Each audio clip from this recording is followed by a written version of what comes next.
asalaamualeykum wa rahmatullahi wa barakaatuhu.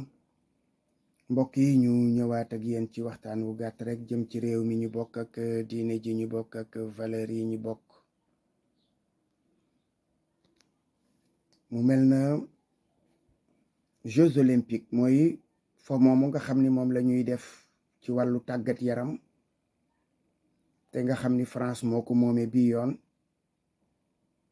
am na ay xew-xew yu fa xew yoo xam ni yu jéggi dayo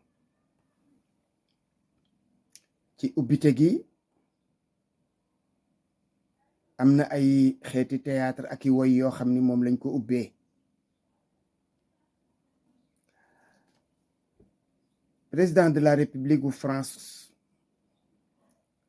waxoon na vidéo yaa ngi ci internet ne l'avènement de la bête est proche. La bête nag mooy Iblis Masiixu Dajjal ak ñamu àndal nee na ñoom seen nguur soreetul. ku ko xool ci internet wax ji may wax danga ko gis. Masiixu Dajjal nag du ñëw moom jëmmi boppam, mën naa am wala buy ñëwit dana am ñu mu àndal, te ñooñu mu àndal ñoom tàmbali nañ seen liggéey bu yàgg. mu am benn tableau boo xam ne bii ku ñuy wax Léonard de Vinci wala Vinci ci fekkee danga ko jàng ci njànginum tubaab, moo ko dessinateur la bu yéeme woon boo xam ne ay tableau tey ji ay milliards la ñuy jar. ay tableau yi mu dessiné woon ay milliards laa wax de, waxuma ay millions. mu dessiné ci benn boo xam ne bii mi ngi ko tuddee la Seine, C E accent grave N E, ñu jële ko ci baatu latin bu ñuy wax Sena, muy tekki reer. soo demee ci histoire niñ ko jàngalee dañu wax ne yontu yàlla Isa alayhi salaatu wassalaam guddi googu ci la mujj a lekk, muy alxamis ci guddi, wala boog waaw alxamis ci guddi jëm àjjuma. kon mu toog ak ay saxaabaam, fukk ak ñaar lañu, ñu reerandoo ba ñu xëyee ca lañu ko jëli ci li nga xam ne moom la taarixu chrétien ak juif saxal, donte am na ci beneen version boo xam ne bii moom bokkul ak boobu. loolu moo sax ci histoire christianisme.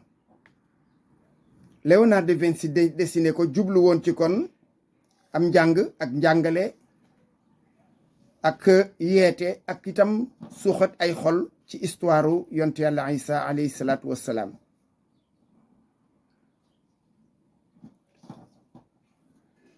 tableau boobu moom la ñu jël def ko théâtre, jël ñu ñuy wax ay drag queen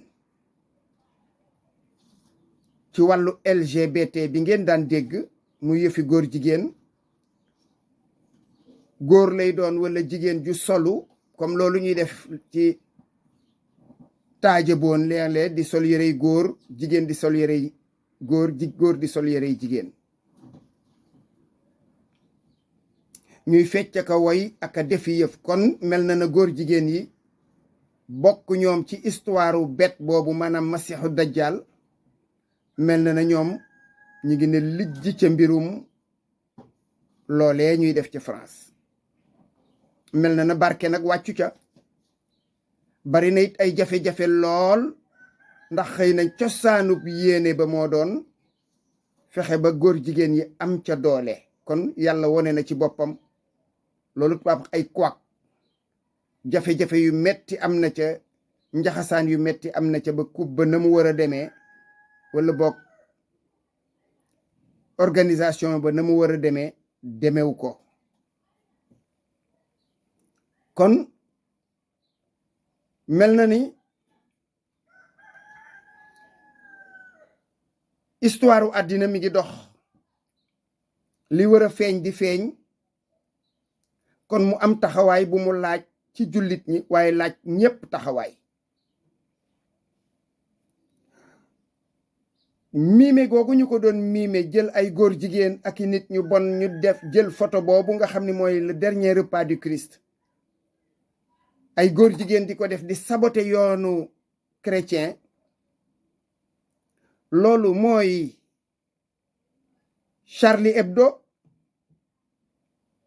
kon li war mooy yoonu chrétien moom du yoonu masiixu dajjal l'islam du masiixu dajjal xëy na mën nañ ci boole tamit yahudiya duñu ay masiixu dajjal xëy na ndax ay diine lañu yu wàcc ci asamaan jaar ci loxoy ay yonent ami téere loolu lu wér la ñoom la ñu wax ahlul kitaab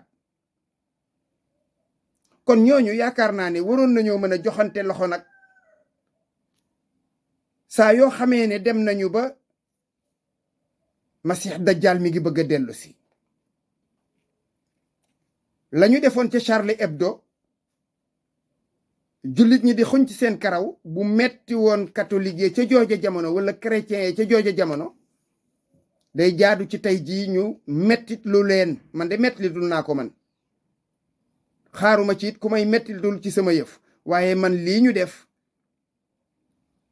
di ci wane image yu yont yàlla Isa ci anam yu yaree diku yu ñàkk worma loolu kon jàpp naa ne peuple yépp yi nga xam ni am nañu bokk ab yonent gëm nañu yàlla war nañoo taxaw nag baare yoonu masiixu dajjal te xam ne mi ngi ci yoon wi di ñëw jaar ci ay franc-maçonnerie ay góor jigéen ak yeneeni xalaat yoo xam ne yii wala yaasu billaay bu tasaaroo ci àddina musiba am ndax suñu doom ak suñu sët yii ñëw ëllëg soo moytul ñoom bu masiixu dajjal ñëwee da leen di noot delloo leen ci kéeféer wala yaasu billaay kon loolu moo war a doon taxawaayu jullit ñi ci mbir moomu ku ko gis war na la naqari ndax amul benn yonent bu ñu war a misaal ci misaal yu ñaaw yu yiwadi yu ñàkk xorma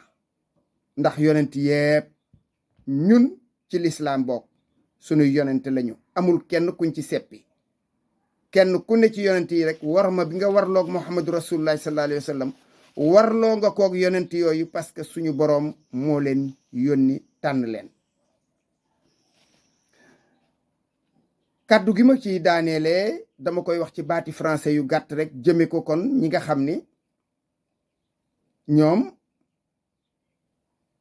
français la ñu dégg.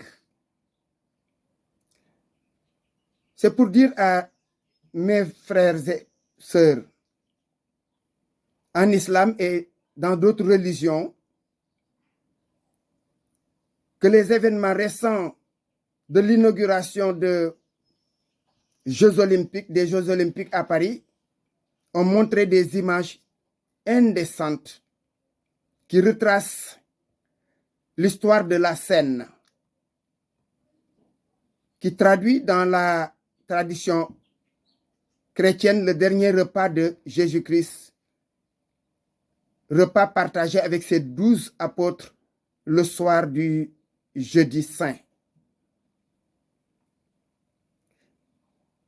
Cela reprend l'histoire ou bien le tableau de Léonard de Vinci